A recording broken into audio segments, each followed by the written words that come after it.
Hello everyone.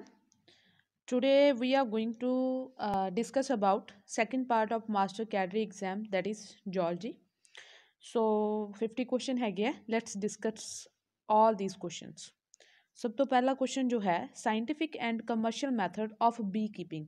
ਦੇਖੋ ਆਪਾਂ B keeping ਦਾ ਜਿਹੜਾ ਪ੍ਰੋਸੈਸ ਹੈਗਾ ਆਪਾਂ ਹਨੀ ਪ੍ਰੋਡਕਸ਼ਨ ਵਾਸਤੇ ਕਰਦੇ ਹਾਂ ਤੇ ਇਸ ਪ੍ਰੋਸੈਸ ਨੂੰ ਜਾਂ ਬੀ ਰੇਅਰਿੰਗ ਨੂੰ ਹਨੀ ਬੀ ਰੇਅਰਿੰਗ ਨੂੰ ਆਪਾਂ ਬੋਲਦੇ ਹਾਂ ਐਪੀਕਲਚਰ। ਠੀਕ ਹੈ, ਅਗਰ ਸਿਲਕ ਵਰਮ ਦਾ ਰੇਅਰਿੰਗ ਕਰ ਰਹੇ ਹੈਗੇ ਆ ਤਾਂ ਆਪਾਂ ਬੋਲਦੇ ਹਾਂ ਸੈਰੀਕਲਚਰ, ਅਗਰ ਫਿਸ਼ਿਸ ਦਾ ਕਰਦੇ ਆ ਤਾਂ ਆਪਾਂ ਬੋਲਦੇ ਹਾਂ ਪਿਸਕੀਕਲਚਰ। ਠੀਕ ਹੈ, ਤਾਂ ਇੱਦਾਂ ਚੱਲਦਾ। So answer would be for honey bee, it's answer would be apiculture. Next question ਦੇਖਦੇ ਹਾਂ ਆਪਾਂ। Sperms are produced from the, ਜੋ ਸਪਰਮਸ ਹੈਗੇ ਆ ਉਹ ਟੈਸਟਿਸ ਦੇ ਵਿੱਚ ਪ੍ਰੋਡਿਊਸ ਕੀਤੇ ਜਾਂਦੇ ਆ। ਠੀਕ ਹੈ, ਨੈਕਸਟ ਕੁਐਸਚਨ ਦੇਖਦੇ ਹਾਂ ਆਪਾਂ। The hormone which is responsible for maintaining the pregnancy. ਦੇਖੋ ਸਿੰਪਲ ਹੈ, ਸਿੱਧਾ ਹਾਰਮੋਨ ਤੁਸੀਂ ਯਾਦ ਰੱਖਣਾ ਹੈ, progesterone is the responsible for maintaining the pregnancy in the womens. Next question is the pacemaker of the heart is. Heart the pacemaker ਮਤਲਬ ਜੋ ਜਿੱਥੋਂ ਹਾਰਟ ਬੀਟ ਜਿਹੜੀ ਹੈਗੀ ਹੈ ਰੈਗੂਲੇਟ ਹੁੰਦੀ ਹੈ, ਹਾਰਟ ਸਾਊਂਡ ਜਿਹੜੇ ਹੈਗੇ ਰੈਗੂਲੇਟ ਹੁੰਦੇ ਆ, ਉਹ ਹੈਗੇ ਆਪਣੇ ਕੋਲੇ ਸਾਈਨੋ ਐਟਰੋਵੀਅਲ ਨੋਡ। ਠੀਕ ਹੈ, ਜਿਹਨੂੰ ਆਪਾਂ ਐਸਏ ਨੋਡ ਵੀ ਬੋਲਦੇ ਹਾਂ। ਐਸਏ ਨੋਡ ਤੋਂ ਸਿਗਨਲ ਜਾਂਦਾ ਏਵੀ ਨੋਡ ਤੋਂ। So origin of the signal ਜਿਹੜਾ ਹੈਗਾ ਐਸਏ ਨੋਡ ਤੋਂ ਹੋ ਰਿਹਾ, ਤਾਂ that's why we call it as pacemaker of the heartbeat. Next question ਦੇਖਦੇ ਆਪਾਂ। Protective covering of the brain is. ਜੋ ਪ੍ਰੋਟੈਕਟਿਵ ਕਵਰਿੰਗ ਹੈਗੀ ਹੈ ਬ੍ਰੇਨ ਦੀ ਜਿਹੜੀ ਹੈਗੀ ਹੈ ਉਹਨੂੰ ਬੋਲਦੇ ਆ ਮੈਨਿਨਜੈਂਸ। ਪੈਰੀਟੋਨੀਅਮ ਲੰਗਸ ਦੀ ਹੁੰਦੀ ਹੈ। ਨੈਕਸਟ ਕੁਐਸਚਨ ਦੇਖਦੇ ਆਪਾਂ। Which of the following disease result from endocrine disorder. Endocrine disorder ਮਤਲਬ ਕਿਸੇ ਹਾਰਮੋਨ ਕਰਕੇ ਜਿਹੜਾ ਹੈਗਾ ਡਿਸਆਰਡਰ ਔਰ ਅਰਾਈਜ਼ ਹੋ ਰਿਹਾ। ਹੁਣ ਦੇਖੋ ਨਿਮੋਨੀਆ ਹੈ, ਜੌਂਡਿਸ ਹੈ ਜਾਂ ਆਪਣੇ ਕੋਲ ਟਾਈਫਾਈਡ ਹੈ, ਇਹਨਾਂ ਦੇ ਜੋ ਵੈਕਟਰ ਹੈ, ਕੋਈ ਬੈਕਟੀਰੀਅਲ ਡਿਜ਼ੀਜ਼ ਹੈ, ਕੋਈ ਵਾਇਰਲ ਡਿਜ਼ੀਜ਼ ਹੈ, ਬਟ ਜੋ ਗੁਆਇਟਰ ਹੈ, ਗੁਆਇਟਰ ਹੁੰਦਾ ਹੈ ਆਇਓਡੀਨ ਦੀ ਕਮੀ ਦੇ ਨਾਲ। ਆਇਓਡੀਨ ਦੀ ਕਮੀ ਦੇ ਨਾਲ, ਆਇਓਡੀਨ ਦੀ ਕਮੀ ਨਾਲ ਕੀ ਹੁੰਦਾ ਹੈ, ਜੋ ਥਾਇਰੋਇਡ ਗਲੈਂਡ ਹੈ ਉਹ ਥਾਇਰੋਕਸਿਨ ਹਾਰਮੋਨ ਪ੍ਰੋਡਿਊਸ ਨਹੀਂ ਕਰਦੀ, thyroxine hormone. Okay, so again ਕਿਉਂਕਿ ਇਹ ਹਾਰਮੋਨ ਦੇ ਨਾਲ ਰਿਲੇਟ ਕਰ ਰਿਹਾ, so it is a endocrine disorder. Okay, next question ਦੇਖਦੇ ਆਪਾਂ। Binomial nomenclature mean writing the name in two word. ਹੁਣ ਜੋ ਬਾਇਨੋਮੀਅਲ ਨੋਮਨਕਲੇਚਰ ਸੀਗਾ ਇਹ ਦਿੱਤਾ ਸੀਗਾ ਕੈਰੋਲਸ ਲੀਨੀਅਸ ਨੇ। ਆਪਾਂ ਨੇ ਇਹ ਕੁਐਸਚਨ ਵੀ ਯਾਦ ਰੱਖਣਾ, Carolus Linnaeus is the father of binomial nomenclature. And ਉਹਨਾਂ ਦੇ ਨਾਮ ਦੇ ਵਿੱਚ ਦੋ ਐਪੀਥੇਟ ਸੀਗੇ, ਇੱਕ ਸੀਗਾ ਆਪਣੇ ਕੋਲ ਜੀਨਸ ਐਪੀਥੇਟ, ਦੂਸਰਾ ਸੀਗਾ ਸਪੀਸੀਜ਼। ਤੇ ਇਹਦੇ ਬਾਇਨੋਮੀਅਲ ਰੂਲ ਵੀ ਹੈ, ਜੋ ਜੀਨਸ ਹੈ ਉਹਨੂੰ ਤੁਸੀਂ ਕੈਪਸ ਦੇ ਵਿੱਚ ਲਿਖਣਾ ਹੈ ਫਸਟ ਵਰਡ ਜੋ ਹੈ, ਤੇ ਜੋ ਸਪੀਸੀਜ਼ ਹੈ ਉਹਦਾ ਫਸਟ ਵਰਡ ਜੋ ਹੈ ਸਮਾਲ ਲੈਟਰ ਦੇ ਵਿੱਚ ਹੋਏਗਾ। ਅਗਰ ਤੁਸੀਂ ਹੱਥ ਨਾਲ ਲਿਖ ਲਿਓ ਤਾਂ ਜੀਨਸ ਨੂੰ ਅਲੱਗ ਤੋਂ ਅੰਡਰਲਾਈਨ ਕਰੋਗੇ, ਸਪੀਸੀਜ਼ ਨੂੰ ਅਲੱਗ ਤੋਂ ਅੰਡਰਲਾਈਨ ਕਰੋਗੇ। ਸੋ ਇਹ ਕੁਐਸਚਨ ਵੀ ਬਣਦਾ। ਫਿਰ ਨੈਕਸਟ ਆਪਾਂ ਦੇਖਦੇ ਹਾਂ ਇਸੇ ਪੋਰਸ਼ਨ ਦੇ ਵਿੱਚ। Systema Naturae was written by, it is a book. ਮੈਂ ਬੁੱਕਸ ਦੇ ਉੱਪਰ ਕਿਹੜੇ ਕਿਹੜੇ ਸਾਇੰਟਿਸਟ ਨੇ ਕਿਹੜੀ ਕਿਹੜੀ ਬੁੱਕ ਦਿੱਤੀ ਹੈ ਆਲਰੇਡੀ ਇੱਕ ਵੀਡੀਓ ਪਬਲਿਸ਼ ਕਰ ਚੁੱਕੀ ਹਾਂ, ਤੁਸੀਂ ਦੇਖ ਲੈਣੀ ਹੈ। ਬਟ ਜੋ ਸਿਸਟਮਾ ਨੇਚਰ ਬੁੱਕ ਹੈ it is written by Charles Darwin. Charles Darwin ਨੇ ਇਹ ਬੁੱਕ ਲਿਖੀ ਹੋਈ ਹੈ। ਨੈਕਸਟ ਦੇਖਦੇ ਹਾਂ ਪ੍ਰੋਬਾਇਓਟਿਕਸ। ਪ੍ਰੋਬਾਇਓਟਿਕਸ ਦੀ ਡੈਫੀਨੇਸ਼ਨ ਤੁਸੀਂ ਸਿੱਧੀ ਯਾਦ ਕਰੋ। ਥੀਜ਼ ਆਰ ਲਾਈਵ ਮਾਈਕਰੋਬੀਅਲ ਫੂਡ ਸਪਲੀਮੈਂਟ, ਮਤਲਬ ਫੂਡ ਸਪਲੀਮੈਂਟ ਜਿਨ੍ਹਾਂ ਦੇ ਵਿੱਚ ਮਾਈਕਰੋਬਸ ਐਜ਼ ਅ ਫੂਡ ਜਾਂ ਮੈਂ ਬੋਲਦਾ ਐਜ਼ ਅ ਸਪਲੀਮੈਂਟ ਯੂਜ਼ ਹੁੰਦੇ ਆ, ਉਹਨਾਂ ਨੂੰ ਪ੍ਰੋਬਾਇਓਟਿਕਸ ਬੋਲਦੇ ਆ। ਜਿਵੇਂ ਕਿ ਯੋਗਹਰਟ ਹੋ ਗਈ, ਯੋਗਹਰਟ ਦੇ ਵਿੱਚ, ਜਾਂ ਜਿਵੇਂ ਆਪਾਂ ਕਰਡ ਖਾਂਦੇ ਹਾਂ, ਕਰਡ ਦੇ ਵਿੱਚ ਕੀ ਹੁੰਦਾ ਲੈਕਟੋਬੈਸਿਲਸ ਬੈਕਟੀਰੀਆ, ਆਪਾਂ ਲਾਈਵ ਫਾਰਮ ਦੇ ਵਿੱਚ ਉਹਨੂੰ ਇਨਗਲਫ ਕਰਦੇ ਹਾਂ, ਈਟ ਕਰਦੇ ਹਾਂ, ਫੀਡ ਕਰਦੇ ਹਾਂ ਆਪਾਂ ਉਹਦੇ 'ਤੇ। ਠੀਕ ਹੈ, ਸੋ these R the probiotics. Next ਆਪਾਂ ਦੇਖਦੇ ਹਾਂ maximum application of animal cell culture technology today is in the production of. ਜਿੰਨਾ ਵੀ ਆਪਾਂ ਐਨੀਮਲ ਸੈੱਲ ਕਲਚਰ ਟੈਕਨੋਲੋਜੀ ਕਰ ਰਹੇ ਹਾਂ ਆਪਾਂ ਵੈਕਸੀਨ ਦੇ ਪ੍ਰੋਡਕਸ਼ਨ ਵਾਸਤੇ ਕਰ ਰਹੇ ਹਾਂ। So answer is direct and straightforward, that is vaccines. Mycorrhiza ਦੇਖੋ ਦੋ ਟਰਮਸ ਤੋਂ ਮਿਲ ਕੇ ਬਣਿਆ। ਮਾਈਕੋ ਦਾ ਮਤਲਬ ਹੋ ਗਿਆ ਫੰਗੀ, ਮਾਈਕੋ ਦਾ ਮਤਲਬ ਹੋ ਗਿਆ fungi, and the study of the fungi is known as mycology. ਠੀਕ ਹੈ ਨਾ, ਯਾਦ ਰੱਖਣਾ। ਸੋ ਮਾਈਕੋ, ਐਂਡ ਦੂਸਰਾ ਜਿਹੜਾ ਵਰਡ ਹੈਗਾ ਉਹ ਹੈਗਾ ਰਾਈਜ਼ਾ। ਰਾਈਜ਼ਾ ਵਰਡ ਜਿਹੜਾ ਹੈਗਾ ਇਹਦਾ ਮਤਲਬ ਹੁੰਦਾ ਹੈ ਰੂਟ। ਸੋ ਫੰਗੀ ਦਾ ਹਾਇਰ ਪਲਾਂਟਸ ਦੀ ਰੂਟ ਦੇ ਨਾਲ ਜੋ ਐਸੋਸੀਏਸ਼ਨ ਹੈ ਉਹਨੂੰ ਬੋਲਿਆ ਜਾਂਦਾ ਹੈ ਮਾਈਕੋਰਾਈਜ਼ਾ। ਠੀਕ ਹੈ, ਸੋ ਆਪਾਂ ਇਹ ਆਪਸ਼ਨ ਲੱਭਦੇ ਹਾਂ। Symbiotic association between fungus and liverwort, no. Next ਦੇਖਦੇ ਹਾਂ parasitic association between fungus and algae, ਬਿਲਕੁਲ ਵੀ ਨਹੀਂ, ਪੈਰਾਸਿਟਿਕ ਇੰਟਰੈਕਸ਼ਨ ਹੈ ਹੀ ਨਹੀਂ। ਇਹ ਹੈਗੀ ਆ ਆਪਣੇ ਕੋਲ ਥਰਡ ਦੇਖ ਲਓ, parasitic association between fungus and root of higher plant, parasitic ਨਹੀਂ ਹੈ। ठीक है। ਇਹ ਹੈਗਾ ਆਪਣੇ ਕੋਲ symbiotic association between fungus and higher plants root. ਦੇਖੋ ਸਿੰਬਾਇਸਿਸ ਤੇ ਪੈਰਾਸਿਟਿਕ ਦੇ ਵਿੱਚ ਕੀ ਹੁੰਦਾ, ਸਿੰਬਾਇਸਿਸ ਦੇ ਵਿੱਚ ਜਿੱਥੇ ਕੋਈ ਅਟੈਕਿੰਗ ਰੀਏਜੈਂਟ ਹੈ ਉਹਨੂੰ ਵੀ ਬੈਨੀਫਿਟ ਹੋ ਰਿਹਾ, ਤੇ ਜੋ ਹੋਸਟ ਹੈ ਜਿਹਦੇ ਤੇ ਉਹ ਫੀਡ ਕਰ ਰਿਹਾ ਉਹਨੂੰ ਵੀ ਬੈਨੀਫਿਟ ਹੋ ਰਿਹਾ। ਹੁਣ ਦੇਖੋ ਜੋ ਮਾਈਕੋਰਾਈਜ਼ ਹੈ ਉਹਦੇ ਵਿੱਚ ਕੀ ਹੁੰਦਾ, ਫੰਗਸ ਜੋ ਹੈ ਨਾਈਟ੍ਰੋਜਨ ਫਿਕਸ ਕਰਕੇ ਦਿੰਦੀ ਹੈ ਹਾਇਰ ਪਲਾਂਟਸ ਦੀਆਂ ਰੂਟਸ ਨੂੰ, ਤੇ ਉਹਨਾਂ ਨੂੰ ਕੋਈ ਐਫਰਟ ਨਹੀਂ ਕਰਨੀ ਪੈਂਦੀ, ਤੇ ਪਲਾਂਟ ਜੋ ਫੰਗਸ ਨੂੰ ਉਹਦੇ ਰਿਟਰਨ ਦੇ ਵਿੱਚ ਕੀ ਦਿੰਦਾ, ਸ਼ੈਲਟਰ ਦਿੰਦਾ। ਤਾਂ ਦੋਨਾਂ ਨੂੰ ਕੀ ਹੋ ਰਿਹਾ, ਮਿਊਚੁਅਲੀ ਬੈਨੀਫਿਟ ਹੋ ਰਿਹਾ, ਤੇ ਇਸ ਐਸੋਸੀਏਸ਼ਨ ਨੂੰ ਆਪਾਂ ਬੋਲਦੇ ਹਾਂ ਸਿੰਬਾਇਓਸਿਸ। ਠੀਕ ਹੈ। ਹੁਣ ਪੈਰਾਸਿਟਿਸ ਦੇ ਵਿੱਚ ਕੀ ਹੁੰਦਾ, ਇੱਕ ਜਣੇ ਨੂੰ ਤਾਂ ਫਾਇਦਾ ਹੁੰਦਾ, ਦੂਸਰੇ ਨੂੰ ਨੁਕਸਾਨ ਹੁੰਦਾ। ਤਾਂ ਪੈਰਾਸਿਟਿਜ਼ਮ ਵਾਲਾ ਕੰਸੈਪਟ ਨਹੀਂ ਹੈ, ਮਾਈਕੋਰਾਈਜ਼ਾ ਜੋ ਹੈ ਸਿੰਬਾਇਓਸਿਸ ਦਾ ਜਾਂ ਮਿਊਚੁਅਲਿਜ਼ਮ ਦਾ ਕੰਸੈਪਟ ਹੈ। ਠੀਕ ਹੈ। So answer would be D. Next ਦੇਖਦੇ ਹਾਂ ਆਪਾਂ question number 12। A group of cell alike in form, function and origin are called. Group of cell is known as tissue that perform a specific function. ਤਾਂ ਸਿੱਧਾ ਸਿੱਧਾ answer ਪਿਆ ਆਪਣੇ ਕੋਲੇ tissue. Tissue is the group of the cell that perform a specific type of function. ਠੀਕ ਹੈ। Next ਦੇਖਦੇ ਆਪਾਂ ਸੈਮੀ ਆਟੋਨੋਮਸ ਆਰਗੈਨਲੀ। ਸੈਮੀ ਆਟੋਨੋਮਸ ਆਰਗੈਨਲੀ ਕਿਹੜੀਆਂ ਆਰਗੈਨਲੀਜ਼ ਹੁੰਦੀਆਂ ਹੈ, ਉਹ ਆਰਗੈਨਲੀਜ਼ ਜਿਨ੍ਹਾਂ ਨੂੰ ਅਗਰ ਆਪਾਂ ਸੈੱਲ ਤੋਂ ਬਾਹਰ ਵੀ ਕੱਢ ਕੇ ਰੱਖ ਦਈਏ ਤਾਂ ਉਹ ਆਪਦਾ ਆਪ ਸਰਵਾਈਵ ਕਰ ਸਕਣ। ਅਗਰ ਮੈਂ ਪਲਾਂਟ ਸੈੱਲ ਦੀ ਗੱਲ ਕਰਾਂ ਤਾਂ ਮੇਰੇ ਕੋਲ 3 ਤਰ੍ਹਾਂ ਦਾ ਜੀਨੋਮ ਹੁੰਦਾ ਹੈ ਪਲਾਂਟ ਦੇ ਵਿੱਚ, ਪਲਾਂਟ ਸੈੱਲ ਦੇ ਵਿੱਚ। ਇੱਕ ਨਿਊਕਲੀਅਰ ਜੀਨੋਮ ਹੋ ਗਿਆ, ਇੱਕ ਉਹਦਾ ਮਾਈਟੋਕੌਂਡਰੀਆ ਕਾਊਂਟ ਕਰ ਲਓ, ਤੇ ਇੱਕ ਉਹਦਾ ਕਲੋਰੋਪਲਾਸਟ ਕਾਊਂਟ ਕਰ ਲਓ। ਠੀਕ ਹੈ। 3 ਤਰ੍ਹਾਂ ਦਾ ਜੀਨੋਮ ਹੋ ਗਿਆ। ਹੁਣ ਕਲੋਰੋਪਲਾਸਟ ਤੇ ਮਾਈਟੋਕੌਂਡਰੀਆ ਜਿਹੜੇ ਹੈਗੇ ਇਹਨਾਂ ਦੇ ਵਿੱਚ 70s ਰਾਈਬੋਸੋਮ ਪਿਆ ਹੁੰਦਾ, ਤੇ ਇਹਨਾਂ ਨੂੰ ਆਪਾਂ ਸੈਮੀ ਆਟੋਨੋਮਸ ਟਾਈਪ ਆਰਗੈਨਲੀਜ਼ ਬੋਲਦੇ ਹਾਂ, ਮਾਈਟੋਕੌਂਡਰੀਆ ਤੇ ਕਲੋਰੋਪਲਾਸਟ। ਯਾਦ ਰੱਖਣਾ ਤੁਸੀਂ ਇਹ ਆਪਦੀ ਏਟੀਪੀ ਖੁਦ ਸਿੰਥੇਸਾਈਜ਼ ਕਰ ਸਕਦੇ ਆ, ਆਪਦਾ ਫੰਕਸ਼ਨਿੰਗ ਖੁਦ ਪਰਫਾਰਮ ਕਰ ਸਕਦੇ ਆ। That's why we call them semi autonomous organelles. So ਦੇਖ ਲੈਂਦੇ ਆਪਣੇ ਕੋਲ ਕਿਹੜੀ ਐਗਜ਼ਾਮਪਲ ਦਿੱਤੀ ਹੋਈ ਹੈ ਇੱਥੇ, ਮਾਈਟੋਕੌਂਡਰੀਆ ਦਿੱਤਾ, ਤਾਂ answer would B mitochondria. Next question ਦੇਖਦੇ ਹਾਂ question number 14। Question is dash is the biodegradable pollutant. देखो mercury is a metal, it's not biodegradable. Plastic, asbestos, those are non biodegradable. Sewage ਜਿਹੜਾ ਹੈਗਾ ਇਹਦੇ 'ਚ ਆਪਣੇ ਕੋਲ ਆਰਗੈਨਿਕ ਕੰਟੈਂਟ ਹੁੰਦਾ ਹੈ। ਠੀਕ ਹੈ। ਤਾਂ ਇਹਨੂੰ ਆਪਾਂ ਬਾਇਓਡੀਗ੍ਰੇਡੇਬਲ ਪੋਲਿਊਟੈਂਟ ਦੀ ਤਰ੍ਹਾਂ ਆਪਾਂ ਇਹਨੂੰ ਮੰਨ ਸਕਦੇ ਹਾਂ। ਠੀਕ ਹੈ। ਇੱਕ ਡਿਜ਼ੀਜ਼ ਹੈਗੀ ਆ ਮਿਨੀਮਾਟਾ ਡਿਜ਼ੀਜ਼। ਇਹ ਡਿਜ਼ੀਜ਼ ਹੁੰਦੀ ਹੈ ਅਗਰ ਆਪਣੇ ਪਾਣੀ ਦੇ ਵਿੱਚ ਕੀ ਹੈ, ਮਰਕਰੀ ਅਗਰ ਪਾਣੀ ਦੇ ਵਿੱਚ ਹੈ ਜ਼ਿਆਦਾ ਤਾਂ ਆਪਾਂ ਨੂੰ ਜੋ ਡਿਜ਼ੀਜ਼ ਹੋਏਗੀ ਉਹਨੂੰ ਬੋਲਦੇ ਆ ਮਿਨੀਮਾਟਾ ਡਿਜ਼ੀਜ਼। ਇੱਕ ਡਿਜ਼ੀਜ਼ ਹੋਰ ਤੁਸੀਂ ਲੱਗੇ ਹੱਥ ਨਾਲ ਯਾਦ ਰੱਖਣੀ ਹੈ, ਉਹ ਹੈਗੀ ਹੈ blue baby syndrome. Blue baby syndrome ਜੋ ਹੈ ਹੁੰਦਾ ਜਦੋਂ ਪਾਣੀ ਦੇ ਵਿੱਚ ਨਾਈਟ੍ਰੋਜਨ ਡਾਈਆਕਸਾਈਡ ਜਿਹੜੀ ਹੈਗੀ ਹੈ, ਨਾਈਟ੍ਰੇਟਸ ਜਾਂ ਮੈਂ ਬੋਲਾਂ ਨਾਈਟ੍ਰੋਜਨ ਦੇ ਜਿਹੜੇ ਵੀ ਆਕਸਾਈਡ ਹੈਗੇ ਅਗਰ ਉਹ ਤੁਹਾਨੂੰ ਪਾਣੀ ਦੇ ਵਿੱਚ ਮਿਲਦੇ ਆ ਤਾਂ ਆਪਣੇ ਕੋਲ ਜੋ ਡਿਜ਼ੀਜ਼ ਹੁੰਦੀ ਹੈ ਉਹ ਹੁੰਦੀ ਹੈ ਬਲੂ ਬੇਬੀ ਸਿੰਡਰੋਮ। ਤੇ ਅਗਰ ਮਿਨੀਮਾਟਾ ਡਿਜ਼ੀਜ਼ ਦੀ ਗੱਲ ਕਰ ਰਹੇ ਤਾਂ ਉਹ ਹੋ ਰਹੀ ਹੈ ਮਰਕਰੀ ਦੇ ਕਰਕੇ। ਆਈ ਹੋਪ ਤੁਹਾਨੂੰ ਸਮਝ ਆ ਗਿਆ। ਨੈਕਸਟ ਆਪਾਂ ਦੇਖਦੇ ਹਾਂ ਕੁਐਸਚਨ ਨੰਬਰ 6।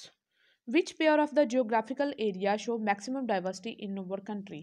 ਹੁਣ ਅਗਰ ਆਪਾਂ ਆਪਣੀ ਕੰਟਰੀ ਦੀ ਗੱਲ ਕਰੀਏ ਤਾਂ ਇੱਕ ਤਾਂ ਆ ਗਿਆ ਵੈਸਟਰਨ ਘਾਟ। ਨੀਚੇ ਨੂੰ ਜਦੋਂ ਆਪਾਂ ਜਾਂਦੇ ਹਾਂ ਇੰਡੀਆ ਦੇ ਵੈਸਟ ਵੱਲ ਨੂੰ ਜਾਂਦੇ ਹਾਂ ਤਾਂ ਆਪਣੇ ਕੋਲ ਜੋ ਕੇਰਲਾ ਕਰਨਾਟਕਾ ਵਾਲਾ ਜਿਹੜਾ ਰੀਜਨ ਹੈ ਉੱਥੇ ਵੈਸਟਰਨ ਘਾਟਸ ਹੈਗੀਆਂ, ਨੀਲਗਰੀ ਹਿਲਸ ਵਗੈਰਾ। ਅਤੇ ਦੂਸਰਾ ਆਪਣੇ ਕੋਲ ਜੋ ਇੰਡੀਆ ਦਾ ਅਗਰ ਆਪਾਂ ਈਸਟਰਨ ਏਰੀਆ ਦੇ ਵਿੱਚ ਦੇਖੀਏ, ਈਸਟਰਨ ਸਾਈਡ ਦੇ ਵਿੱਚ ਜਿਹੜਾ ਹੈਗਾ ਆਪਣੇ ਕੋਲ ਪਈ ਹੈ ਹਿਮਾਲਿਆ ਦੀ ਬੈਲਟ। ਠੀਕ ਹੈ।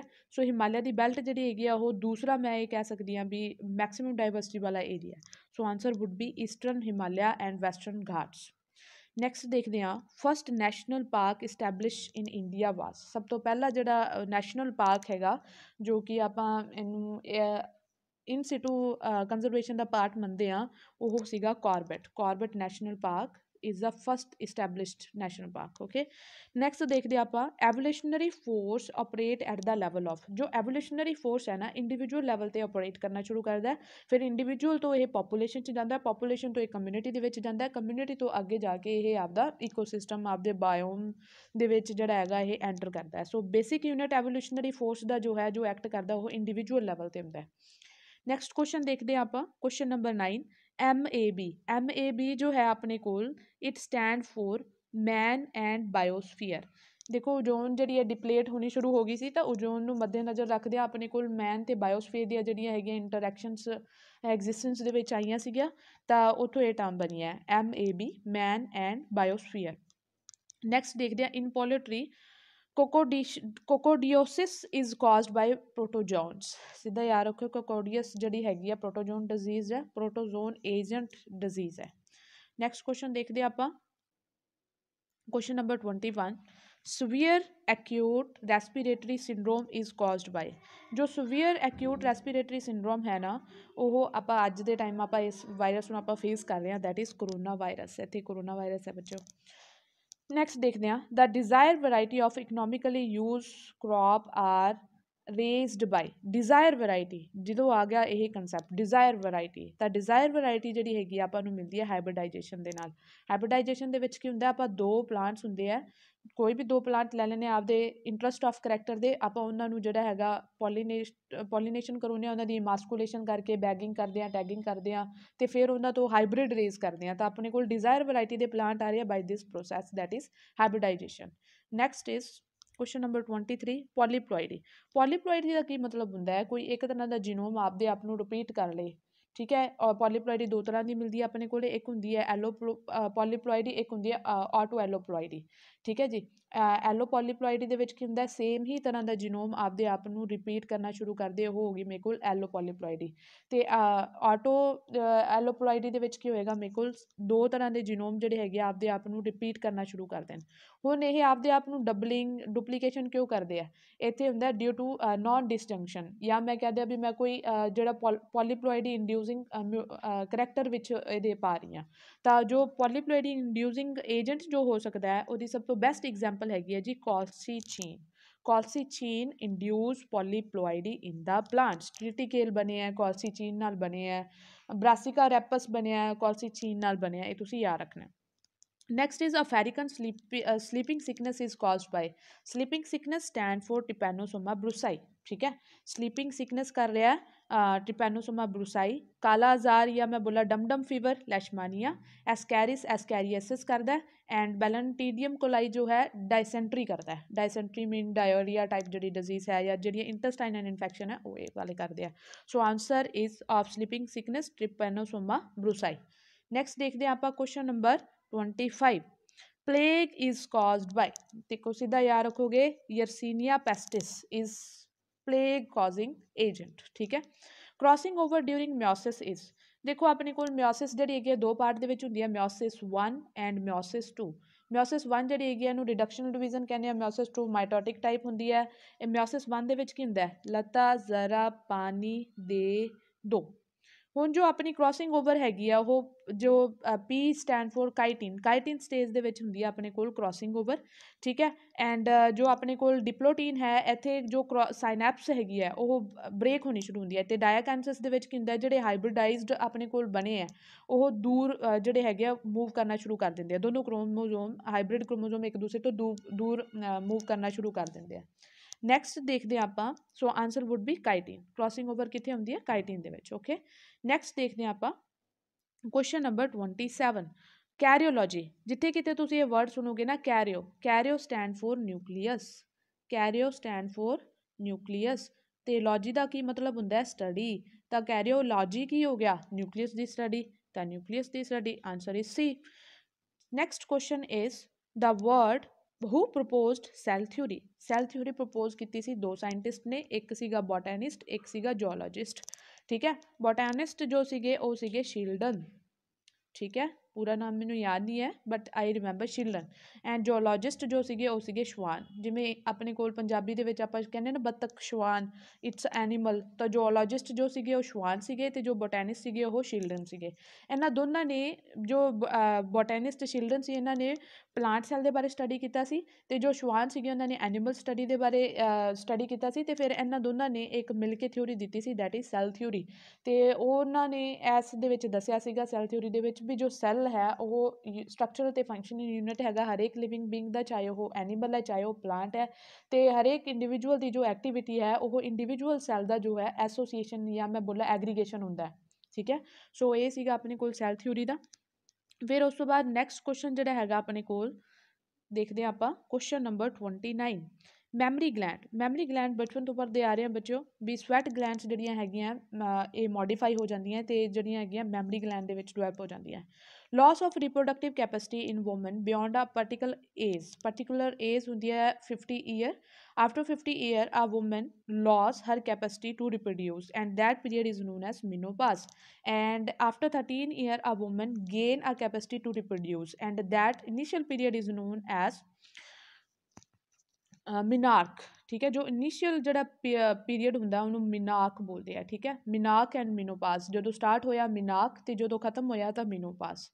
ਨੈਕਸਟ ਕੁਐਸਚਨ ਜੋ ਹੈ ਆਪਣੇ ਕੋਲ ਉਹ ਹੈ joint between bone of human ਸਕਲ ਇਜ਼। ਦੇਖੋ ਹਿਊਮਨ ਸਕਲ ਜਿਹੜਾ ਹੈਗਾ 22 ਬੋਨਸ ਤੋਂ ਮਿਲ ਕੇ ਬਣਿਆ ਹੋਇਆ, ਤੇ ਇਹ ਜੋ ਸਕਲ ਦੇ ਜਿਹੜੀਆਂ ਬੋਨਸ ਹੈਗੀਆਂ ਇਹ ਇੱਕ ਦੂਸਰੇ ਦੇ ਨਾਲ ਫਿਕਸਡ ਜੁਆਇੰਟ ਦੇ ਨਾਲ ਬਣੀਆਂ ਹੁੰਦੀਆਂ, ਤੇ ਇਹ ਫਿਕਸ ਜੁਆਇੰਟ ਨੂੰ ਆਪਾਂ ਕੀ ਬੋਲਦੇ ਆ, ਸਿਊਚਰ।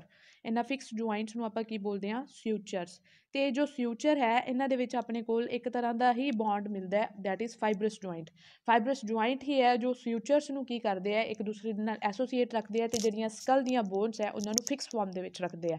ਸੋ you will keep this thing in mind. Synovial joint ਜਿਹੜੇ ਹੈਗੇ ਆ, ਮੂਵੇਬਲ ਜਿਹੜੇ ਜੁਆਇੰਟ ਹੁੰਦੇ ਆ ਉਹਨਾਂ ਦੇ ਵਿੱਚ ਆਪਾਂ ਨੂੰ ਦੇਖਣ ਨੂੰ ਮਿਲਣਗੇ ਹਿੰਜ ਜਿਹੜੀ ਹੈਗੀ ਨੀ ਤੇ ਐਲਬੋ ਦੇ ਵਿੱਚ ਮਿਲਣਗੇ। ਕਾਰਟਿਲੇਜਨਸ ਜੁਆਇੰਟ ਤੁਹਾਨੂੰ ਨੋਜ਼ ਤੇ ਜਿਹੜੀ ਤੁਹਾਡੀ ਟਰੈਕੀਆ ਹੈ ਜਾਂ ਜਿਹੜੇ ਤੁਹਾਡੇ ਵਟੇਬਰੇ ਹੈ ਤੁਹਾਨੂੰ ਉਹਨਾਂ ਦੇ ਵਿੱਚ ਇਹ ਜੁਆਇੰਟ ਦੇਖਣ ਨੂੰ ਮਿਲਣਗੇ। ਨੈਕਸਟ ਆਪਾਂ ਦੇਖਦੇ ਹਾਂ voice is produce in the bird.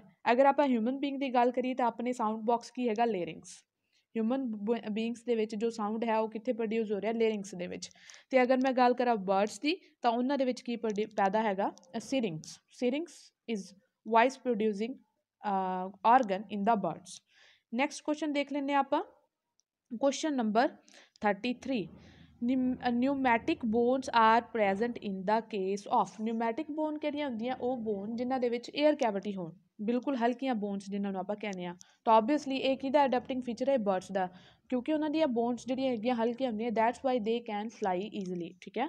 Now the bone farming cell R, ਦੇਖੋ ਦੋ ਟਰਮਸ ਹੈਗੀ, ਇੱਕ ਹੈਗਾ ਓਸਟੀਓਕਲੇਸਟ ਤੇ ਦੂਸਰਾ ਹੈਗਾ ਓਸਟੀਓਬਲਾਸਟ। ਬਾਕੀ ਦੋ ਜਿਹੜੀਆਂ ਆਪਸ਼ਨ ਹੈ ਉਹਨਾਂ ਦਾ ਤਾਂ ਕੋਈ ਕੁਐਸਚਨ ਦੇ ਨਾਲ ਲੈਣਾ ਦੇਣਾ ਹੀ ਨਹੀਂ ਹੈ, ਲਾਈਕ ਮਸਲ ਫਾਈਬਰ ਤੇ ਐਪੀਥੀਲੀਅਲ ਸੈੱਲ, ਇਹਨਾਂ ਦਾ ਬੋਨ ਫਾਰਮੇਸ਼ਨ 'ਚ ਕੋਈ ਕੰਟਰੀਬਿਊਸ਼ਨ ਨਹੀਂ। ਆਪਾਂ ਦੋ ਚੀਜ਼ਾਂ ਦੇ ਵਿੱਚ ਕਨਫਿਊਜ਼ ਹੋ ਸਕਦੇ, ਇੱਕ ਹੈਗਾ ਓਸਟੀਓਕਲੇਸਟ, ਇੱਕ ਹੈਗਾ ਓਸਟੀਓਬਲਾਸਟ। ਓਸਟੀਓਬਲਾਸਟ ਦੇ ਵਿੱਚ ਕੀ ਹੁੰਦਾ, ਵਿਦ ਟਾਈਮ ਜੋ ਆਪਣੇ ਬੋਨ ਸੈੱਲ ਹੈਗੇ ਆ, ਬੋਨੀ ਸੈੱਲ ਹੈਗੇ ਆ, ਉਹ ਡਿਸਟਰੋਏ ਹੁੰਦੇ ਜਾਂਦੇ ਆ। ਤਾਂ ਅਗਰ ਬੋਨ ਸੈੱਲ ਡਿਸਟਰੋਏ ਹੋਏ ਤਾਂ ਬਲਾਸਟ, ਠੀਕ ਹੈ, ਓਸਟੀਓਬਲਾਸਟ। ਓਸਟੀਓ ਦਾ ਮਤਲਬ ਹੀ ਬੋਨ ਹੈ, ਤਾਂ ਜਦੋਂ ਬੋਨ ਸੈੱਲ ਡਿਸਟਰੋਏ ਹੋਏ ਤਾਂ ਤੁਸੀਂ ਬੋਲੋਗੇ ਇਟ ਇਜ਼ ਓਸਟੀਓਬਲਾਸਟ। ਤੇ ਅਗਰ ਬੋਨ ਸੈੱਲ ਬਣ ਰਹੇ ਹੈ, ਠੀਕ ਹੈ, ਤਾਂ ਤੁਸੀਂ ਕੀ ਕਹੋਗੇ, ਓਸਟੀਓਕਲੈਸਟ। ਸਭ ਬੋਨ ਫਾਰਮਿੰਗ ਸੈੱਲ ਕਿਹੜੇ ਹੋਗੇ, ਓਸਟੀਓਕਲੈਸਟ, ਤੇ ਬੋਨ ਡਿਸਟਰੋਇੰਗ ਸੈੱਲ ਕਿਹੜੇ ਹੋਗੇ, ਓਸਟੀਓਬਲਾਸਟ। ਸਮਝ ਗਏ ਗੱਲ। ਨੈਕਸਟ ਕੁਐਸਚਨ ਜਿਹੜਾ ਹੈਗਾ ਆਪਣੇ ਕੋਲ ਦੈਟ ਇਜ਼ 35। ਆਰਬੀਸੀ ਆਰ ਨਿਊਕਲੀਏਟਡ ਇਨ। ਦੇਖੋ ਜਨਰਲੀ ਆਪਾਂ ਨੂੰ ਪਤਾ ਹੈ ਵੀ ਆਪਣੇ ਹਿਊਮਨ ਬੀਇੰਗ ਦੇ ਜਿਹੜੇ ਆਰਬੀਸੀ ਹੈ ਉਹਦੇ 'ਚ ਸਿਰਫ ਪਲਾਜ਼ਮਾ ਮੈਂਬਰੇਨ ਹੀ ਹੈ ਜੋ ਹੁੰਦੀ ਹੈ, ਬਾਕੀ ਸਾਰੇ ਉਹ ਖਾਲੀ ਹੁੰਦੇ ਆ। ਨਾ ਤਾਂ ਉਹਨਾਂ ਦੇ ਵਿੱਚ ਕੋਈ ਸੈੱਲ ਆਰਗਨਲੀ ਹੁੰਦੀ ਹੈ, ਨਾ ਕੋਈ ਸਾਈਟੋਪਲਾਜ਼ਮ ਹੁੰਦਾ ਹੈ, ਤੇ ਨਾ ਹੀ ਕੋਈ ਉਹਨਾਂ ਦੇ ਵਿੱਚ ਕੋਈ ਮੈਂ ਨਿਊਕਲੀਅਸ ਬੋਲਾਂ, ਠੀਕ ਹੈ। ਬਟ ਇੱਕ ਐਕਸੈਪਸ਼ਨ ਹੈਗੀ ਹੈ ਦੈਟ ਇਜ਼ ਫਰੋਗ। ਫਰੋਗ ਦਾ ਜੋ ਆਰਬੀਸੀ ਹੈ ਉਹ ਕੀ ਹੁੰਦਾ, ਨਿਊਕਲੀਏਟਡ ਹੁੰਦਾ, ਠੀਕ ਹੈ। ਨਿਊਕਲੀਏਟਡ ਹੋਣ ਦੇ ਬਾਵਜੂਦ ਵੀ ਇਹ ਹੀਮੋਗਲੋਬਿਨ ਜਿਹੜਾ ਹੈਗਾ ਕੈਰੀ ਕਰਦਾ ਆਪਣੇ ਅੰਦਰ। ਸੋ ਤੁਸੀਂ ਯਾਦ ਰੱਖੋਗੇ, ਫਰੋਗ ਹੈਵ ਨਿਊਕਲੀਏਟਡ ਅਰੀਥਰੋਸਾਈਟ। ਦੇਖੋ ਆਰਬੀਸੀ ਨੂੰ ਕੀ ਬੋਲਦੇ ਆਪਾਂ, ਅਰੀਥਰੋਸਾਈਟ, ਠੀਕ ਹੈ। ਡਬਲਿਊਬੀਸੀ ਨੂੰ ਕੀ ਬੋਲਦੇ ਆਪਾਂ, ਲਿਊਕੋਸਾਈਟ, ਲਿਊਕੋਸਾਈਟ। ਐਂਡ ਜੋ ਆਪਣੇ ਕੋਲ ਪਲੇਟਲੈਟਸ ਆ ਉਹਨਾਂ ਨੂੰ ਕੀ ਬੋਲਦੇ ਆਪਾਂ, ਥਰੋਮਬੋਸਾਈਟ। ਤੇ ਬਲੱਡ ਕਲੌਟਿੰਗ ਦੇ ਵਿੱਚ ਸਭ ਤੋਂ ਜ਼ਿਆਦਾ ਕਿਹਦਾ ਰੋਲ ਹੁੰਦਾ, ਥਰੋਮਬੋਸਾਈਟਸ ਦਾ ਹੁੰਦਾ, ਦੈਟ ਇਜ਼ ਪਲੇਟਲੈਟਸ ਦਾ ਹੁੰਦਾ, ਠੀਕ ਹੈ। ਨੈਕਸਟ ਜੋ ਹੈ ਆਪਣੇ ਕੋਲ ਉਹ ਦੇਖਦੇ ਹਾਂ ਟੈਂਡਨ। ਟੈਂਡਨ ਤੇ ਲਿਗਾਮੈਂਟ ਦੋ ਟਰਮਸ ਆਉਣਗੀਆਂ ਹਮੇਸ਼ਾ ਹੀ ਆਪਾਂ ਨੂੰ ਦੇਖਣ ਨੂੰ ਮਿਲਣਗੀਆਂ। ਟੈਂਡਨ, ਟੈਂਡਨ ਕੀ ਹੈਗੇ ਆ, ਉਹ ਫਿਲਾਮੈਂਟਸ ਬੋਲ ਸਕਦੀਆਂ, ਉਹ ਫਾਈਬਰ ਬੋਲ ਸਕਦੀ ਹੈ ਜੋ ਬੋਨ ਨੂੰ ਬੋਨ ਦੇ ਨਾਲ ਕੰਬਾਈਨ ਕਰਨ। ਜਿਵੇਂ ਸਕੈਲਟਨ ਦੇ ਵਿੱਚ ਇੱਕ ਬੋਨ ਦੂਸਰੇ ਬੋਨ ਨਾਲ ਜੁੜੀ ਹੈ, ਤਾਂ ਬੋਨ ਤੇ ਬੋਨ ਦਾ ਸਿਮੈਂਟਿਕ ਮਟੀਰੀਅਲ ਹੈਗਾ ਟੈਂਡਨ, ਠੀਕ ਹੈ। ਲਿਗਾਮੈਂਟ ਦੀ ਅਗਰ ਮੈਂ ਗੱਲ ਕਰਾਂ, ਲਿਗਾਮੈਂਟ ਜੋ ਹੈ ਉਹ ਕੀ ਕਰਦਾ, ਲਿਗਾਮੈਂਟ ਜੋ ਹੈ ਮਸਲਸ ਨੂੰ ਕੰਬਾਈਨ ਕਰਦਾ, ਮਸਲਸ ਨੂੰ ਇਹ ਬਾਈਂਡ ਕਰੇਗਾ ਬੋਨ ਦੇ ਨਾਲ, ਤਾਂ ਹੀ ਆਪਣਾ ਜੋ ਸਕੈਲਟਨ ਸਿਸਟਮ ਆ ਉਹ ਮੂਵਮੈਂਟ ਸ਼ੋ ਕਰਦਾ। ਤਾਂ ਮਸਲ ਜਿਹੜੀਆਂ ਹੈਗੀਆਂ ਬੋਨ ਦੇ ਨਾਲ ਕੰਬਾਈਨ ਕਰ ਰਹੀਆਂ ਵਾਇਆ ਲਿਗਾਮੈਂਟ, ਤੇ ਬੋਨ ਦੇ ਨਾਲ ਕੰਬਾਈਨ ਕਰ ਰਹੀਆਂ via tendon. So answer would be, ਤੁਸੀਂ ਆਪ ਸਿਆਣੇ ਹੋ, option B, bone to bone. Tendon ਜੋ ਹੈ ਜੋੜਦੇ ਆ bone to bone. Next question ਆਪਾਂ ਦੇਖਦੇ ਹਾਂ ਕੁਐਸਚਨ ਨੰਬਰ 37। ਕੁਐਸਚਨ ਨੰਬਰ 37 ਜੋ ਹੈ it is book lungs are respiratory organ in. ਜੋ ਬੁੱਕ ਲੰਗਸ ਹੈਗੇ ਆ ਇਹ ਰੈਸਪੀਰੇਟਰੀ ਆਰਗਨ ਹੈਗੇ ਅਰੈਕਿਨਿਡਸ ਦੇ ਵਿੱਚ। ਤੁਸੀਂ ਸਿੰਪਲੀ ਯਾਦ ਰੱਖੋਗੇ book lungs are respiratory organ of arachnids. And arachnids ਜਿਹੜੇ ਹੈਗੇ ਇਹ ਹੁੰਦੀਆਂ ਜਿਹੜੀਆਂ ਆਪਣੇ ਕੋਲ ਸਪਾਈਡਰ ਫੈਮਿਲੀ ਜਿਹੜੀ ਹੈਗੀ ਹੈ, ਸਪਾਈਡਰਸ ਜਿਹੜੀਆਂ ਹੈਗੀਆਂ ਉਹਨਾਂ ਦੇ ਵਿੱਚ ਇਹ ਜਿਹੜੇ ਹੈਗੇ ਆ ਰੈਸਪੀਰੇਟਰੀ ਆਰਗਨ ਦਾ ਕੰਮ ਕਰਦੇ ਆ। ਨੈਕਸਟ ਆ ਗਿਆ ਓਪਨ ਵੈਸਕੂਲਰ ਸਿਸਟਮ। ਸਭ ਤੋਂ ਪਹਿਲਾਂ ਤਾਂ ਆਪਾਂ ਸਮਝੀਏ ਦੋ ਤਰ੍ਹਾਂ ਦਾ ਵੈਸਕੂਲਰ ਸਿਸਟਮ ਹੁੰਦਾ ਆਪਣੇ ਕੋਲ, ਇੱਕ ਹੁੰਦਾ ਓਪਨ ਤੇ ਦੂਸਰਾ ਹੁੰਦਾ ਆਪਣੇ ਕੋਲ ਕਲੋਜ਼। ਓਪਨ ਵੈਸਕੂਲਰ ਸਿਸਟਮ ਦੇ ਵਿੱਚ ਕੀ ਹੁੰਦਾ, ਹਾਰਟ ਤੋਂ ਜੋ ਬਲੱਡ ਹੈ ਸਿੰਪਲੀ ਸਿੱਧਾ ਪੰਪ ਹੁੰਦਾ ਹੈ, ਇੱਥੇ ਵੈਸਲਸ ਨਹੀਂ ਹੁੰਦੀਆਂ, ਆਰਟਰੀਜ਼ ਨਹੀਂ ਹੁੰਦੀਆਂ। ਮਤਲਬ ਤੁਸੀਂ ਅਗਰ ਥੋੜ੍ਹਾ ਜਿਹਾ ਵੀ ਪ੍ਰਿਕ ਕਰੋਗੇ ਕਿਸੇ ਵੀ ਆਰਗੈਨਿਜ਼ਮ ਨੂੰ ਜਿਹਦੇ 'ਚ ਓਪਨ ਵੈਸਕੂਲਰ ਸਿਸਟਮ ਹੈ, ਉਹਦਾ ਸਾਰਾ ਦਾ ਸਾਰਾ ਬਲੱਡ ਬਾਹਰ ਨਿਕਲ ਜਾਏਗਾ। ਹੁਣ ਅਗਰ ਆਪਾਂ ਆਪਣੇ ਆਪ ਨੂੰ ਕੰਸੀਡਰ ਕਰੀਏ, ਆਪਣੇ ਚੋਟ ਲੱਗਦੀ ਹੈ ਤਾਂ ਆਪਣਾ ਖੂਨ ਸਾਰਾ ਬਾਹਰ ਨਹੀਂ ਨਿਕਲਦਾ। ਜਿਹੜੀ ਬਲੱਡ ਵੈਸਲ ਹਾਰਟ ਹੁੰਦੀ ਹੈ, ਇੰਜਰ ਹੁੰਦੀ ਹੈ, ਸਿਰਫ ਉਸੇ ਤੋਂ ਹੀ ਬਲੱਡ ਬਾਹਰ ਨਿਕਲਦਾ। It mean we have heart as well as we have arteries and vessels, ਜਿੱਥੋਂ ਜਿਹੜਾ ਬਲੱਡ ਹੈ ਉਹ ਫਲੋ ਕਰ ਰਿਹਾ ਥਰੂ ਆਊਟ ਓਵਰ ਬੋਡੀ। ਠੀਕ ਹੈ, ਤਾਂ ਆਪਾਂ ਜਿਹੜੇ ਹੈਗੇ ਕਲੋਜ਼ ਸਿਸਟਮ ਦੇ ਵਿੱਚ ਆ ਜਾਂਦੇ ਹਾਂ। ਤਾਂ ਓਪਨ ਸਿਸਟਮ ਦੇ ਵਿੱਚ ਜਿਹੜੀ ਐਗਜ਼ਾਮਪਲ ਹੈਗੀ ਆ ਉਹ ਕਾਕਰੋਚ ਦੀ ਹੁੰਦੀ ਹੈ। ਕਾਕਰੋਚ ਨੂੰ ਅਗਰ ਆਪਾਂ ਕਰੋਗੇ ਤਾਂ ਉਹਦੀ ਸਾਰੀ ਬੋਡੀ ਦਾ ਜਿਹੜਾ ਬਲੱਡ ਹੈ ਸਾਰਾ ਇੱਕਦਮ 'ਚ ਬਾਹਰ ਨਿਕਲ ਜਾਏਗਾ। ਦੂਸਰੀ ਗੱਲ, ਕਾਕਰੋਚ ਦਾ ਜੋ ਹਾਰਟ ਹੈ ਉਹ 30 ਸੈਗਮੈਂਟ ਦਾ ਹਾਰਟ ਹੁੰਦਾ। ਠੀਕ ਹੈ, ਐਂਡ ਥਰੂ ਆਊਟ ਬੋਡੀ ਜਿਹੜਾ ਹੈਗਾ ਇਹਦੇ ਹਾਰਟ ਦੇ ਜਿਹੜੇ ਚੈਂਬਰ ਹੈਗੇ ਆ ਉਹ ਫੈਲੇ ਰਹਿੰਦੇ ਆ। ਨੈਕਸਟ ਆਪਾਂ ਦੇਖਦੇ ਹਾਂ ਕੁਐਸਚਨ ਨੰਬਰ 39। ਕੁਐਸਚਨ ਨੰਬਰ 39 ਦੇ ਵਿੱਚ ਕੀ ਹੈਗਾ, canal system is found in. Canal system feature ਜਿਹੜਾ ਹੈਗਾ ਉਹ ਸਪੌਂਜਸ ਦਾ ਹੈ। ਠੀਕ ਹੈ, ਐਂਡ ਐਨੀਲਿਟਸ ਦਾ ਹੈਗਾ। ਇਹਨਾਂ ਦੀ ਬੋਡੀ ਦੇ ਉੱਪਰ ਜਿਹੜੀਆਂ ਹੈਗੀਆਂ ਆਪਾਂ ਨੂੰ ਇੱਦਾਂ ਰਿੰਗਸ ਦਿਖਦੀਆਂ, ਐਨੂਲਸ ਟਾਈਪ ਰਿੰਗਸ ਹੁੰਦੀਆਂ। ਅਗਰ ਸਿਲੀਅਨ ਟ੍ਰੇਟਸ ਦੀ ਗੱਲ ਕਰਾਂ ਤਾਂ ਇਹਨਾਂ ਦੇ ਵਿੱਚ ਨੀਡੋਬਲਾਸਟ ਹੁੰਦੇ ਆ। ਐਂਡ ਅਗਰ ਫਲੈਟਵਾਰਮ ਦੀ ਗੱਲ ਕਰਾਂ ਤਾਂ ਇਹ ਸਾਰੇ ਐਂਡੋਪੈਰਾਸਾਈਟ ਹੁੰਦੇ ਆ। ਫਲੈਟਵਾਰਮ ਸਿਲੋਮ ਹੁੰਦੀ ਹੈ ਫਲੈਟਵਾਰਮਸ ਦੇ ਵਿੱਚ। ਠੀਕ ਹੈ, ਪਲੈਟੀਹੈਲਮਿੰਥਸ ਵੀ ਬੋਲਦੇ ਆਪਾਂ ਇਹਨਾਂ ਨੂੰ। Question number 40। क्वेश्चन नंबर 40 जो है, एक्सक्रीटरी ऑर्गन ऑफ प्राण आर। प्राण आर्थ्रोपोड आ गए एंड प्राण ਦੇ ਵਿੱਚ ਜਿਹੜੀ ਹੈਗੀ ਐਕਸਕ੍ਰੀਟਰੀ ਆਰਗਨ ਜਿਹੜੇ ਹੈਗੇ ਉਹ ਐਂਟੀਨਰੀ ਗਲੈਂਡਸ ਵੀ ਬੋਲਦੇ ਆਪਾਂ ਇਹਨਾਂ ਨੂੰ, ਐਂਟੀਨਰੀ ਗਲੈਂਡਸ। ਇਹਨਾਂ ਨੂੰ ਗ੍ਰੀਨ ਗਲੈਂਡ ਵੀ ਬੋਲਿਆ ਜਾਂਦਾ ਹੈ। ਤਾਂ ਐਂਟੀਨਰੀ ਗਲੈਂਡ ਆ ਗਿਆ, ਗ੍ਰੀਨ ਗਲੈਂਡ ਆ ਗਿਆ, ਦੋਨੋਂ ਹੀ ਸੇਮ ਹੈ। ਨੈਕਸਟ ਆਪਾਂ ਦੇਖਦੇ ਹਾਂ question number 41। Kappa particle of paramecium produce a toxic substance called. ਜੋ ਪੈਰਾਮੀਸ਼ੀਅਮ ਹੈ ਇਹਦੇ ਦੋ ਸਟ੍ਰੇਨ ਹੁੰਦੇ ਆ, ਇੱਕ ਹੁੰਦਾ ਕਿਲਰ ਪੈਰਾਮੀਸ਼ੀਅਮ ਤੇ ਦੂਸਰਾ ਹੁੰਦਾ ਨਾਰਮਲ ਪੈਰਾਮੀਸ਼ੀਅਮ। ਜੋ ਕਿਲਰ ਪੈਰਾਮੀਸ਼ੀਅਮ ਹੁੰਦੇ ਆ ਉਹਨਾਂ ਦੇ ਵਿੱਚ ਕਾਪਾ ਪਾਰਟੀਕਲ ਪ੍ਰੈਜ਼ੈਂਟ ਹੁੰਦੇ ਆ। ਉਹ ਕਾਪਾ ਪਾਰਟੀਕਲ ਜਿਹੜੇ ਹੈਗੇ ਆ ਉਹਨਾਂ ਦੀ ਟੈਂਡੈਂਸੀ ਹੁੰਦੀ ਹੈ ਵੀ ਉਹ ਇੱਕ ਕੈਮੀਕਲ ਜਿਹੜਾ ਹੈਗਾ ਟੌਕਸਿਕ ਕੈਮੀਕਲ ਪ੍ਰੋਡਿਊਸ ਕਰਦੇ ਆ, ਉਸ ਦਾ ਨਾਮ ਹੁੰਦਾ ਪੈਰਾਮੀਸ਼ੀਅਮ। Question number 42 ਫੈਰੀਟਿਮਾ। ਪਹਿਲੀ ਗੱਲ, ਫੈਰੀਟਿਮਾ ਕੀ ਹੈਗਾ ਜੀ, ਅਰਥਵਰਮ ਹੈ। It's the scientific name of earthworm. And ਇਹ ਦੋਨੋਂ ਤਰ੍ਹਾਂ ਦਾ ਆਪਾਂ ਨੂੰ ਇਹਦੇ 'ਚ ਦੋ ਤਰ੍ਹਾਂ ਦਾ ਜਿਹੜਾ ਹੈਗਾ ਐਕਸਕ੍ਰੀਟਰੀ ਸਿਸਟਮ ਐਕਸਕ੍ਰੀਟਰੀ ਪ੍ਰੋਡਕਟ ਮਿਲਦੇ ਆ। ਇੱਕ ਤਾਂ ਮਿਲਦਾ ਹੈ ਅਮੋਨੀਆ NH3 ਤੇ ਦੂਸਰਾ ਮਿਲਦਾ ਆਪਾਂ ਨੂੰ ਇਹਦੇ 'ਚ ਯੂਰੀਆ। ਅਗਰ ਤਾਂ ਇਹ ਪਾਣੀ ਦੇ ਵਿੱਚ ਹੈ ਤਾਂ ਇਹ ਮੋਨੋਟੈਲਿਕ ਹੈ, ਅਤੇ ਅਗਰ ਇਹ ਮਤਲਬ ਲੈਂਡ 'ਤੇ ਹੈ ਤਾਂ ਇਹ ਯੂਰੀਓਟੈਲਿਕ ਹੈ। ਸੋ ਇੱਥੇ ਦੋ ਤਰ੍ਹਾਂ ਦੇ ਆਂਸਰ ਬਣਨਗੇ, ਏ ਵੀ ਬਣ ਸਕਦਾ ਅਤੇ ਸੀ ਵੀ ਬਣ ਸਕਦਾ। ਠੀਕ ਹੈ, ਸੋ ਮੈਨੂੰ ਲੱਗਦਾ ਇਸ ਕੁਐਸਚਨ ਦਾ ਜ਼ਰੂਰ ਬੋਨਸ ਮਿਲਿਆ ਹੋਏਗਾ ਕਿਉਂਕਿ ਦੋਨੋਂ ਆਪਸ਼ਨ ਜਿਹੜੀ ਹੈਗੀ ਆ ਇੱਥੇ ਪ੍ਰੈਜ਼ੈਂਟ ਹੈ। ਏ ਅਤੇ ਸੀ ਦੇ ਵਿੱਚੋਂ ਆਪਾਂ ਕੋਈ ਵੀ ਮਾਰਕ ਕਰ ਸਕਦੇ ਹਾਂ, ਇਹ ਦੋਨੋਂ ਹੀ ਸਹੀ ਹੈ। क्वेश्चन नंबर नेक्स्ट है 43। Crayfish belong to. सीधा याद रखियो आर्थ्रोपोड्स ਨੂੰ ਬਿਲੋਂਗ ਕਰਦਾ, ਇਹ ਪਾਈਸਿਸ ਨੂੰ ਨਹੀਂ ਬਿਲੋਂਗ ਕਰਦੀ। ਫਿਸ਼ ਭਾਵੇਂ ਲਿਖਿਆ ਹੋਇਆ ਬਟ ਇਟ ਬਿਲੋਂਗ ਟੂ ਆर्थ्रोपोड्स। ਠੀਕ ਹੈ, ਗੂਗਲ ਕਰਨਾ ਇਹਦੀ ਇਮੇਜ, ਤੁਹਾਨੂੰ ਇਹਦੇ ਬਾਰੇ ਹੋਰ ਫੀਚਰ ਪਤਾ ਲੱਗਣਗੇ। ਨੈਕਸਟ ਕੁਐਸਚਨ ਹੈ 44। ਮੈਮਲ ਵਿਚ ਲੇ ਐਗ ਇਜ਼। ਸਪਾਈਨੀ ਆਂਟ ਈਟਰ ਇੱਕ ਮੈਮਲ ਹੈ, ਓਨਲੀ ਮੈਂਬਰ। ਇੱਕ ਹੈਗਾ ਆਪਣੇ ਕੋਲ ਪਲਾਈਟੇਪਸ। ਠੀਕ ਹੈ, ਦੋ ਮੈਮਲ ਹੈਗੇ ਆ ਜਿਹੜੇ ਕੀ ਕਰਦੇ ਆ, ਐਗ ਲੇ ਕਰਦੇ ਆ। ਬਾਕੀ ਸਾਰੇ ਮੈਮਲ ਜਿਹੜੇ ਹੈਗੇ ਆ ਉਹ ਐਗ ਲੇਇੰਗ ਨਹੀਂ ਹੈਗੇ, ਉਹ ਯੰਗ ਵਨ ਨੂੰ ਬਰਥ ਦਿੰਦੇ ਆ। ਤਾਂ ਜੋ ਐਗ ਲੇਇੰਗ ਹੁੰਦੇ ਆ ਉਹਨਾਂ ਨੂੰ ਓਵੀਪੇਰਸ ਕਹਿੰਦੇ ਆ, ਅਤੇ ਜੋ ਯੰਗ ਵਨ ਨੂੰ ਬਰਥ ਦਿੰਦੇ ਆ ਉਹਨਾਂ ਨੂੰ ਵੀਵੀਪੇਰਸ ਕਹਿੰਦੇ ਆ। ਸੋ ਓਵੀਪੇਰਸ ਮੈਮਲ ਕਿਹੜੇ ਹੈਗੇ ਆ, ਸਪਾਈਨੀ ਆਂਟ ਈਟਰ, ਅਤੇ ਇੱਕ ਹੈਗਾ ਪਲਾਈਟੇਪਸ। ਠੀਕ ਹੈ, ਤੁਸੀਂ ਇਹ ਦੋ ਜਿਹੜੇ ਹੈਗੇ ਆ ਯਾਦ ਰੱਖਣੇ, ਇਹ ਐਗ ਲੇਇੰਗ ਮੈਮਲ ਹੈਗੇ ਆ। ਨੈਕਸਟ ਆਪਾਂ ਦੇਖਦੇ ਹਾਂ ਕੁਐਸਚਨ ਨੰਬਰ 45। ਫਸਟ ਗ੍ਰੇਟ ਟੈਕਸੋਨਮਿਸਟ ਵਾਜ਼। ਜੋ ਸਭ ਤੋਂ ਪਹਿਲੇ ਜਿਹੜੇ ਗ੍ਰੇਟ ਟੈਕਸੋਨਮਿਸਟ ਸੀਗੇ ਉਹ ਸੀਗੇ ਕੈਰੋਲਸ ਲੀਨੀਅਸ। ਸਭ ਤੋਂ ਪਹਿਲਾਂ ਇਹਨਾਂ ਨੇ ਬਾਇਨੋਮੀਅਲ ਨੋਮਨਕਲੇਚਰ ਤੇ ਦੇਖਿਆ। ਸੋ ਆਪਾਂ ਨੇ ਪਿੱਛੇ ਵਾਲਾ ਵੀ ਕੁਐਸਚਨ ਪੇਪਰ ਆਪਾਂ ਡਿਸਕਸ ਕੀਤਾ, ਬੋਟਨੀ ਦਾ ਵੀ ਕੀਤਾ, ਆਪਾਂ ਜੂਲੌਜੀ ਦਾ ਵੀ ਕਰ ਰਹੇ ਹਾਂ। ਇੱਥੋਂ ਮੈਂ ਇੱਕ ਕਨਕਲੂਜਨ ਦੇ ਦਿੰਦੀ ਹਾਂ ਵੀ ਜੋ ਬਾਇਓਨੋਮੀਅਲ ਨੋਮਨਕਲੇਚਰ ਹੈ ਇਹਦੇ 'ਤੇ ਕੁਐਸਚਨ ਬਣ ਰਿਹਾ, ਹਰ ਤਰ੍ਹਾਂ ਨਾਲ ਕੁਐਸਚਨ ਬਣ ਰਿਹਾ। ਤੁਸੀਂ ਇਹ ਕੁਐਸਚਨ ਅੱਛੇ ਤਰੀਕੇ ਨਾਲ ਪ੍ਰਪੇਅਰ ਕਰ ਲੈਣਾ। Next is basic unit of the eyes in the eyes of insect. ਦੇਖੋ ਦੋ ਤਰ੍ਹਾਂ ਦੀਆਂ ਆਈਜ਼ ਹੁੰਦੀਆਂ, ਇੱਕ ਸਿੰਪਲ ਆਈ ਹੁੰਦੀ ਹੈ, ਇੱਕ ਕੰਪਾਊਂਡ ਆਈ ਹੁੰਦੀ ਹੈ। ਜੋ ਕੰਪਾਊਂਡ ਆਈ ਹੁੰਦੀ ਹੈ ਉਹਦਾ ਜੋ ਬੇਸਿਕ ਯੂਨਿਟ ਹੁੰਦਾ ਉਹ ਹੁੰਦਾ ommatidium. So answer is ommatidium. ਠੀਕ ਹੈ, ਨੈਕਸਟ ਦੇਖਦੇ ਹਾਂ ਪਲੱਸ ਕੋਕਰੋਚ ਜੋ ਹੈ, ਕੋਕਰੋਚ ਉਹਦੀਆਂ ਜੋ ਹੈਗੀਆਂ ਆਈਜ਼ ਜਿਹੜੀਆਂ ਹੈਗੀਆਂ ਉਹ ਕੰਪਾਊਂਡ ਹੀ ਹੈਗੀਆਂ, ਬਟ ਉਹਦਾ ਜੋ ਵਿਜ਼ਨ ਹੈ ਉਹ ਮੋਜ਼ੇਕ ਵਿਜ਼ਨ ਹੁੰਦਾ। ਤਾਂ ਤੁਸੀਂ ਇਹ ਵੀ ਟਰਮ ਜਿਹੜੀ ਹੈਗੀ ਹੈ ਯਾਦ ਰੱਖਣੀ ਹੈ। Mosaic vision is present in the animals which have compound eyes. ਠੀਕ ਹੈ, ਸੋ ਇਹ ਵੀ ਓਮਾਟੀਡੀਆ ਦੇ ਕਰਕੇ ਹੀ ਮੋਜ਼ੇਕ ਵਿਜ਼ਨ ਬਣਦਾ ਹੈ। ਕੁਐਸਚਨ ਨੰਬਰ 47 ਕੁਐਸਚਨ ਜੋ ਹੈ ਉਹ ਹੈ Pearl producing Indian species is. ਦੇਖੋ ਦੋ ਤਰ੍ਹਾਂ ਦੇ ਪਰਲ ਪ੍ਰੋਡਿਊਸਿੰਗ ਸਪੀਸੀਜ਼ ਹੈਗੇ ਆਪਣੇ ਕੋਲ, ਇੱਕ ਹੈਗਾ ਪਿੰਕ ਟੈਟਾ ਵਲਗੈਰਿਸ ਤੇ ਦੂਸਰਾ ਹੈਗਾ ਪਿੰਕ ਟੈਟਾ ਇੰਡੀਕਾ। ਦੋਨੋਂ ਜਿਹੜੇ ਹੈਗੇ ਆ ਬਾਈਵੈਲਵੀਆ ਡਿਵੀਜ਼ਨ ਨੂੰ ਜਿਹੜੇ ਹੈਗੇ ਆ ਬਿਲੋਂਗ ਕਰਦੇ ਆ। जो इंडिया है, इंडिया ਦੇ ਵਿੱਚ ਆਪਾਂ ਨੂੰ ਮਿਲਦਾ ਹੈ ਪਿੰਕ ਟੈਟਾ ਵੁਲਗੈਰਿਸ, ਠੀਕ ਹੈ। ਪਿੰਕ ਟੈਟਾ ਇੰਡੀਕਾ ਵੀ ਜੋ ਹੈ ਪ੍ਰੋਡਿਊਸ ਕਰਦਾ ਪਰਲ, ਬਟ ਇਹ ਇੰਡੀਆ ਦੇ ਵਿੱਚ ਨਹੀਂ ਪਾਇਆ ਜਾਂਦਾ। ਪਿੰਕ ਟੈਟਾ ਵੁਲਗੈਰਿਸ ਇੰਡੀਆ ਦੇ ਵਿੱਚ ਪਾਇਆ ਜਾਂਦਾ ਹੈ। Question number next 48 question number, cell theory is not applicable to.